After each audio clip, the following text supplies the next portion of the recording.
सर्वप्रथम मैं आप सभी को राष्ट्रीय शिक्षा नीति 2020 के 3 वर्ष पूरा होने पर हार्दिक बधाई देता हूँ।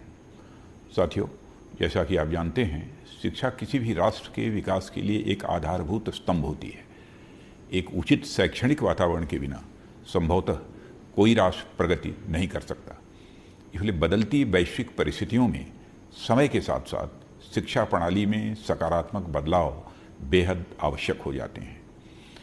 यदि हम भारत की शिक्षा प्रणाली का आकलन करें तो हम पाएंगे कि 1986 के बाद देश की शिक्षा प्रणाली में बड़ा बदलाव नहीं हुआ था।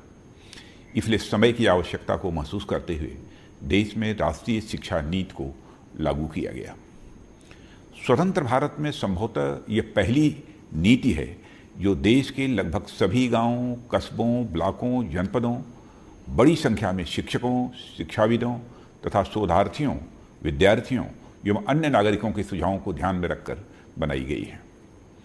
पूरे राष्ट्र की भागीदारी के कारण यह सही मायनों में एक राष्ट्रीय शिक्षा नीति है। वर्तमान में हमें शिक्षा को रूढ़ियों के संकुचित दायरे से निकालकर इसे वैश्विक और 21वीं सदी की ज़रूरतों के अनुसार ढालने की आवश्यकता है।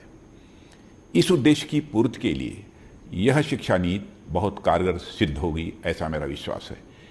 एक तरफ आर्टिफिशियल इंटेलिजेंस, साइंटिफिक और टेक्नोलॉजिकल एडवांसमेंट्स के कारण मनुष्य की जगह मशीनें और रोबोट कार्य कर रहे हैं, तो वहीं दूसरी तरफ क्लाइमेट चेंज, ग्लोबल वार्मिंग और बढ़ते प्रदूषण के कारण जल, भोजन तथा ऊर्जा जैसी मूलभूत आवश्यकताओं को पूर्ण करने के लिए नए रास्तों की जरूरत महसूस की जा रही है।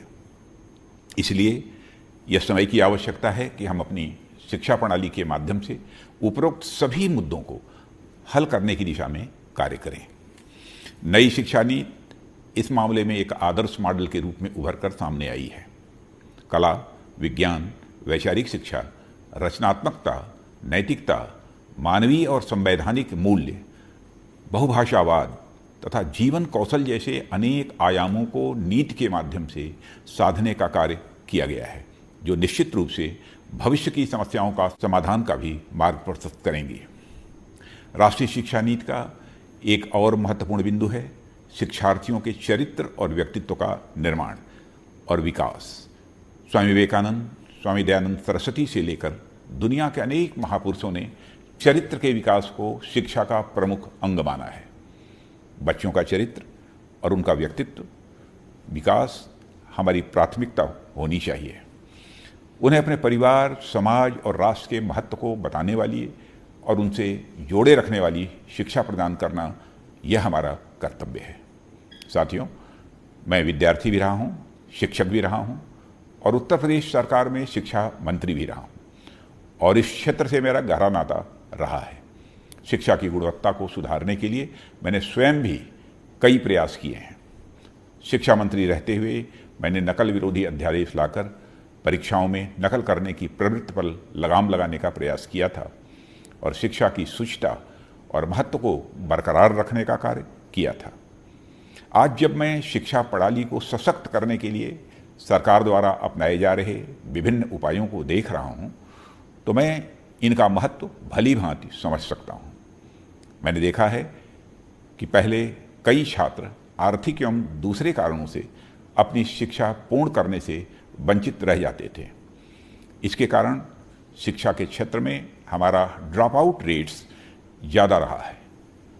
अब इस नई नीति में जो मल्टीपल एंट्री और एग्जिट सिस्टम के तहत क्रेडिट बेस्ड मॉड्यूलर अप्रोच अपनाया गया है, यह इस संदर्भ में एक बहुत महत्वपूर्ण पहल है।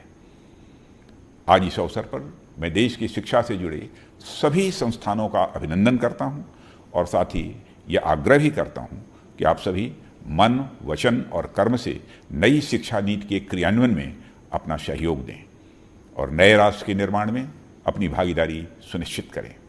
आप सभी का बहुत बहुत धन्यवाद।